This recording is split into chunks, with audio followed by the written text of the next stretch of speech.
Carlo Ancelotti খুব সম্ভবত চাকরি হারাতে যাচ্ছে। যদিও আরও ১ বছরের চুক্তি আছে রিয়াল মাদ্রিদের সাথে কার্লো আনচেলত্তির।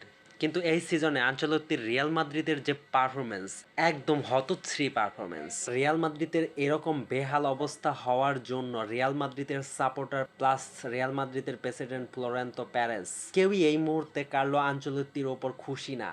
অতীতেও আমরা অনেকবার দেখছি রিয়াল মাদ্রিদের পারফরমেন্স খারাপ হলে সে যত হাই প্রোফাইল কোচই হোক তাকে রাখা হয় না। অবশ্যই কার্লো আনচেলত্তি যদি চাকরি হারায় তাহলে একটা গ্রুপ খুবই খুশি হবে, ব্রাজিলিয়ান সাপোর্টার গ্রুপ। কারণ ব্রাজিল ফুটবল ফেডারেশন অনেক দিন যাবৎ চাচ্ছে কার্লো আনচেলত্তিকে তাদের কোচ বানাতে। সেই হিসাব করলে ব্রাজিলিয়ান সাপোর্টাররা অবশ্যই চাবে রিয়াল মাদ্রিদ যেন খুব খারাপ খেলে। কোয়ার্টার ফাইনালে প্রথম লেগে আর্সেনালের সাথে ৩-০ গোলে হেরে গেছে রিয়াল মাদ্রিদ। সেকেন্ড লেগটা যদি মতে মতে ড্র হয় ম্যাচটা, কার্লো আনচেলত্তির চাকরি আর নাই। এই সুযোগটাই নিবে সিবিএফ। দেখা যাক ফিউচারে কি হয়।